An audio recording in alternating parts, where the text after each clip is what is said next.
Salut à toi et bienvenue dans cette nouvelle vidéo. Alors aujourd'hui, je vais te donner 6 conseils pour trouver des lieux de dingue. Alors j'entends par là des lieux où il reste tout à l'intérieur, des lieux qui ne sont pas vandalisés, des lieux en bon état et des lieux où tu peux mener des enquêtes, car moi c'est ce qui me fait kiffer en urbex, c'est de pouvoir mener des enquêtes et reconstituer la vie d'un lieu. Et donc je vais te donner mes 6 conseils pour pouvoir trouver ces endroits sans passer des heures à chercher sur Google Street.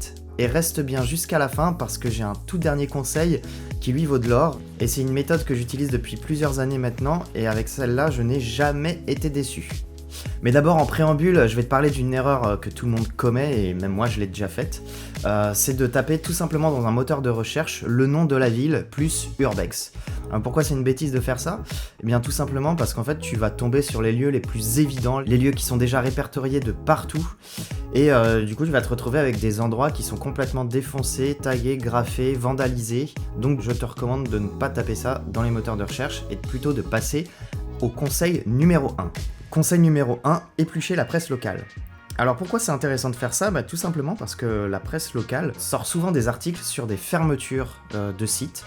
Et en fait, en tapant simplement dans Google fermeture usine, fermeture hôpital, tu vas tomber par exemple sur des articles de presse. Et parfois tu vas trouver justement une petite perle qui se cache à l'intérieur. Et en complément de ça, j'ai une autre petite astuce aussi qui est très intéressante, c'est de créer des alertes Google. Alors tu tapes dans la barre de recherche Google Alert. Et en fait, dedans, tu vas pouvoir rentrer des mots-clés, des sortes de tags, en gros, un peu comme pour les articles de presse juste avant. Et en fait, ce que Google va faire, c'est que dès qu'un nouvel article va sortir, dès qu'on va parler de la fermeture d'un nouvel endroit, tu vas optimiser tes chances de recevoir une alerte qui te mettra en lien l'article qui parle de cette fermeture. Donc ça te permet d'être au courant des fermetures à venir ou qui viennent d'avoir lieu, et ainsi d'être un des premiers sur les sites. Alors, le petit bémol, c'est que bien souvent, ces sites ne sont pas visitables tout de suite, parce que bien évidemment, il y a toujours une période de gardiennage après la fermeture d'un site en général. Donc, ce que je te conseille, c'est de pas forcément y aller tout de suite, mais tu peux juste faire du repérage si c'est pas loin de chez toi, et tu peux garder ce lieu sur ta watchlist ou sur ta map, et comme ça, tu pourras y aller dans quelques années quand il sera potentiellement accessible. Conseil numéro 2, trouver un lieu grâce à une carte postale. Alors, j'ai une petite anecdote pour celui-là. Et c'est quelque chose qui m'a fait beaucoup rire a posteriori, mais je cherchais un château depuis très longtemps et je voyais les photos de la façade circuler sur les réseaux sociaux et j'arrivais pas à le retrouver. Et un jour, sur le site Delcamp, qui est un site où tu peux justement acheter des cartes postales, je te mets d'ailleurs le lien dans la description, et bien je suis tombé sur une de ces photos et qui me faisait étrangement penser à la façade du château que je cherchais. Et en fait, sur les cartes postales, les vieilles cartes postales, il y a toujours la localité, la ville, le nom du bled qui est mentionné. J'ai constaté qu'en fait, cet endroit était littéralement à 15 minutes de chez moi. Donc ça faisait 3 mois que je cherchais ce lieu en vain. Et grâce à cette carte postale, je me suis rendu compte qu'en fait, il était à simplement un quart d'heure de la maison. Conseil numéro 3, analyser les détails d'une photo. Alors là, on est un peu dans le prolongement de la carte postale. T'as aussi du coup les images que postent les explorateurs, que ce soit sur les groupes ou sur les réseaux en général. Dedans, tu peux trouver certaines infos. Car des fois, certains explorateurs font pas attention à ce qu'ils postent. Et dans le fond de la photo, tu peux voir peut-être un panneau avec écrit un numéro de téléphone d'une entreprise, je sais pas, qui te donne déjà l'indice sur la région par exemple. Mais tu peux aussi avoir des plaques de voiture tout simplement. Des plaques d'immatriculation qui vont t'indiquer une zone géographique. Donc c'est un petit peu le principe de où est Charlie, donc là tu cherches le petit indice. Mais en tout cas c'est plaisant à faire et puis pour moi ça fait partie aussi de l'enquête du délire de l'urbex quoi. Donc voilà, c'est quelque chose que j'aime bien. Alors conseil numéro 4, utiliser les bases de données et les sites spécialisés. Et alors là, je vais te donner une info un peu étonnante, c'est qu'en fait le gouvernement travaille pour toi. Pourquoi ? Eh bien parce qu'en fait il y a tout simplement un site qui s'appelle Cartofriche et qui répertorie en fait toutes les friches. Alors là on est plutôt dans de l'industriel, si c'est quelque chose qui te parle, moi c'est l'industriel, c'est un de mes thèmes favoris en urbex. Et sur ce site tu vas avoir une map avec répertorié toutes les zones en friche. Alors elles peuvent être aussi en voie de réhabilitation, en démolition. Donc tu as à peu près toutes ces étapes de la vie d'une friche qui te sont indiquées dans le document. Et ensuite tu n'as plus qu'à compléter avec des repérages sur le terrain ou bien un petit coup de Google Street View récent pour voir si c'est faisable ou pas. Alors attention, il y a énormément de friches en France Donc tu as énormément de terrains vagues qui sont répertoriés, donc ça demande quand même un petit peu plus de temps de recherche, mais le jeu en vaut la chandelle parfois.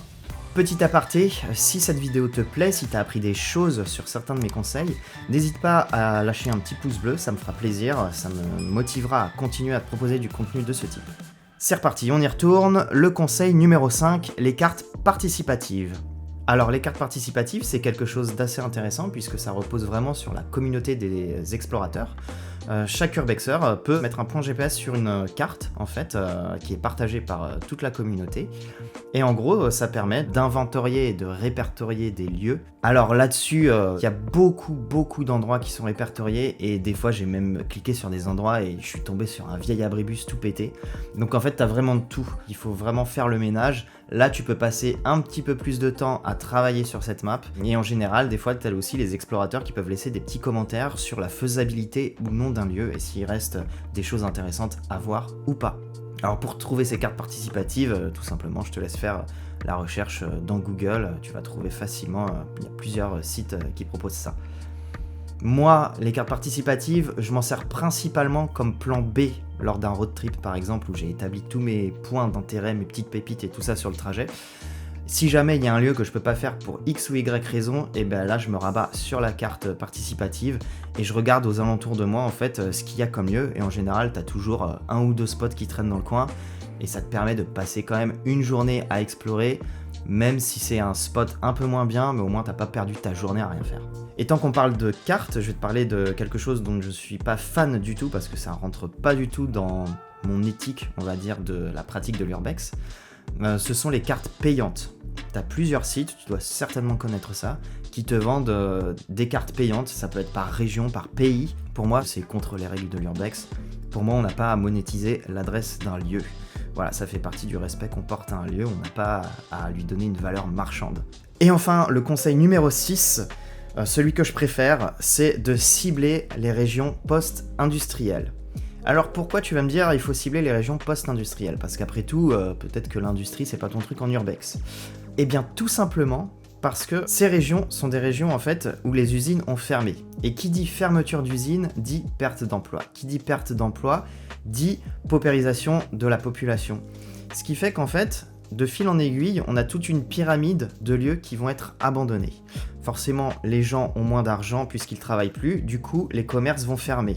Et en fait, ça va alimenter une sorte d'effet boule de neige, ce qui fait qu'en fait, du coup, les gens vont aller chercher du travail ailleurs, donc du coup, ils vont laisser leur maison à l'abandon derrière eux. Qui dit déplacement de population dit aussi plus d'enfants dans les écoles, fermeture des écoles, et ainsi de suite. Et en fait, dans ces régions post-industrielles, on se retrouve souvent avec plein de localités, si ce n'est même des quartiers entiers de certaines villes, à l'abandon. Et alors moi, ce que je fais, c'est que ces endroits, j'y vais sans avoir vraiment fait de repérage au préalable.